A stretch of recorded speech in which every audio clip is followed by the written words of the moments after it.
শুক্রবার আসছে আর ঘরে বেটারা বেজ্জত হয়নি এমন হতেই পারে না। সকাল সকাল বুকের মেজাজ চুঙ্গে হাড়ি পাতিল সুরে সুরে কিচেনে কাজ করছে আর বলছে, আমার তো ফুটো কপাল। বিয়ের আগে বলেছিল 10টা কাজের লোক রেখে দিবে, ওয়াশিং মেশিন কিনে দিবে, রানীর মতো রাখবে। আমি তখন কম্বলের তলের শুয়ে শুয়ে শুনছি আর বিড়বিড় করে বলছি, আমি কি জানতাম নাকি বিয়ে আমার তোমার সাথেই হয়ে যাবে।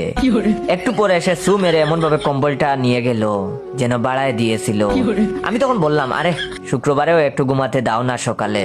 এটা শুনে গেল তার মেজাজ আরো টুঙ্গে উঠে কম্বল আমার দিকে ছুঁড়ে দিয়ে বলল, হ্যাঁ শুয়ে থাকো, আমার তো আর শুয়ে থাকতে মন চায় না। আমার শুক্রবার নাই কোনো, ঘরের চাকরানি বানিয়ে রাখছো আমাকে। সেদিন যদি বাবা মার পছন্দের ওই ইটালির পুলারে বিয়ে করে ইটালি চলে যেতাম তাহলে ভালো হতো। আমি তখন বিড়বিড় করে বললাম, বেচারা ইটালিওয়ালা বেঁচে গেছে। এটা শুনে তো আরো রেগে মেগে আগুন হয়ে বলল, কি বললা তুমি? আজকে তোমার খাবার বন্ধ।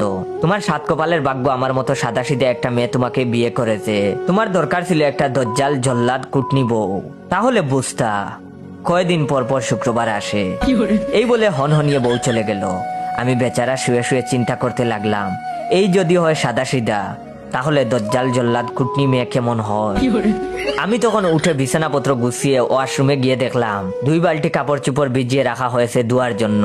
ভাবলাম কাপড়গুলো ধুয়ে দেই, তাহলে হয়তো একটু মেজাজ ঠান্ডা হবে গিন্নির। 1 ঘন্টা লাগিয়ে হাত লাল করে সব কাপড় ধুইলাম, তারপর গিয়ে ছাদে ছড়িয়ে দিয়ে এলাম। ফিরে এসে দেখলাম টেবিলে নুডলস রান্না আছে বাটিতে। বুঝতে পারলাম যতই রাগ করুক আমার খেয়াল রাখতে ভুলে না বেচারি।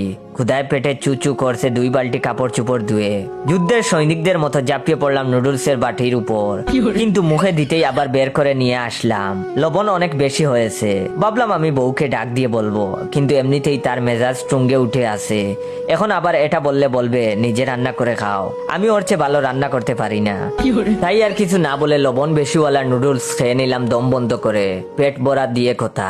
ভাবলাম বউ কিছু খেয়েছে কিনা, তাই অল্প একটু নুডলস বউয়ের জন্য বাটিতে নিয়ে কিচেনের দিকে গেলাম, যাতে সে খেয়ে বুঝতে পারে লবণ বেশি হয়েছে।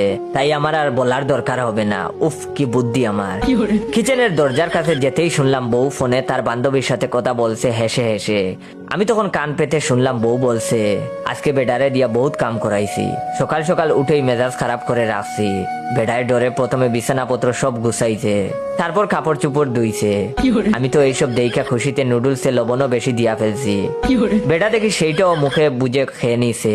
বান্ধবী, তুইও তোর জামাইয়ের উপর এই টেকনিক ইউজ করতে পারিস। বেটাকে সোজা করতে আমাগো মেজাজই যথেষ্ট।